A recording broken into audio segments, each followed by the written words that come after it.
Hello value investors, thank you for joining me. My name is Michael from Deep Value Returns on Seeking Alpha. Today I want to talk to you about Unity Software. We're going to talk about what's happened to Unity Software in the past several months, what its growth prospects are, one thing that I think is quite negative facing Unity Software, and then we're going to bring this all together and talk about its valuation. So let's get started. Unity Software is like a lot of these other high growth names, and in 2020 it was growing very strongly, but in 2021 it has given back a large portions of its gains. And you can see here in the graph that it's significantly underperformed the Nasdaq, with the stock down 26% relative to the Nasdaq that's up quite significantly with more than 30% so far this year. Now, Unity Software has something that's quite attractive. So although the number of contributors paying more than 100k is only up 25% year over year over its trailing 12 months to 837, so it's not really getting such a big push in terms of the number of creators joining its platform. Its dollar-based net expansion has grown out quite significantly and is up 140%, so it's trending quite a lot higher over time. Just to remind you, dollar-based net expansion is really just telling you, if you look at a cohort year over year, has the company been able to upsell a portion of its revenues? Has the company been able to cross-sell more services to its existing customer base? And you can see here that 40% more cross-selling has happened. So once the customer is using Unity, they're able to upsell a lot more. So this is something that's quite compelling, because ultimately you want a company that's able to increase the amount that it sells to a customer. That's really what you want, so that's quite strong. During the past earnings call, Unity talks about how they have the prospects to grow at 30% over the long run. So this is something that's quite attractive for a company to be so bullish and say, okay, when we're willing to put out some guidance, not formal guidance, but we think we have what it takes to grow at 30%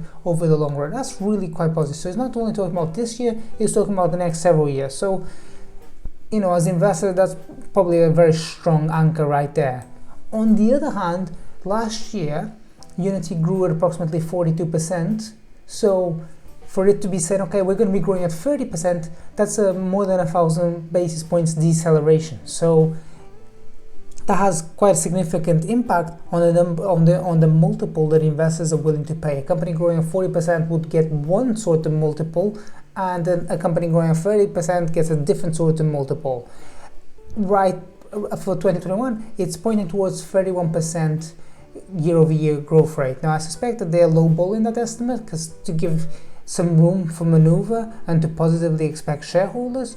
But anyway, in any case, we still see a company that's went from 40% to 30%. So, in 12 months is quite a dramatic slowdown. So just something to kind of bear in mind.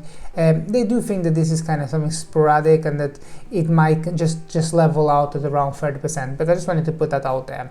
Okay, so the one blemish that I find here is that if we look at its guidance for 2021, it's pointed towards negative 9% at the high end. Okay, so at some point in time, Unity will have to go from negative 9% to approximately positive 9%. It has to swing at some point to become a profitable enterprise. Otherwise, what's the point? So they are saying right now, okay, we are just aggressively investing in R&D, and I can see that 66% of its revenue is being plowed back into R&D. So it's invested very aggressively into R&D as it tries to outcompete less successful platforms. So, yes, you really want the company to invest in R&D. That's really what you want. You want the company to plow back its revenues and investing itself in a way that has high return on invested capital. It's just kind of it's just too soon to know if that's really playing out at the level that Unity says. On the other hand, there is a very strong shift in the way that creators go from using 2D technology to real-time 3D technology, and that can be a reason for Unity to capitalize on this opportunity, because it's, as they say, it's a once in a generation shift. And in the way that in the past many servers were on premise and now everything's on the cloud, so there's been a shift, and the way that consumers have been much more willing to subscribe to a product or software rather than just having a one-off purchase.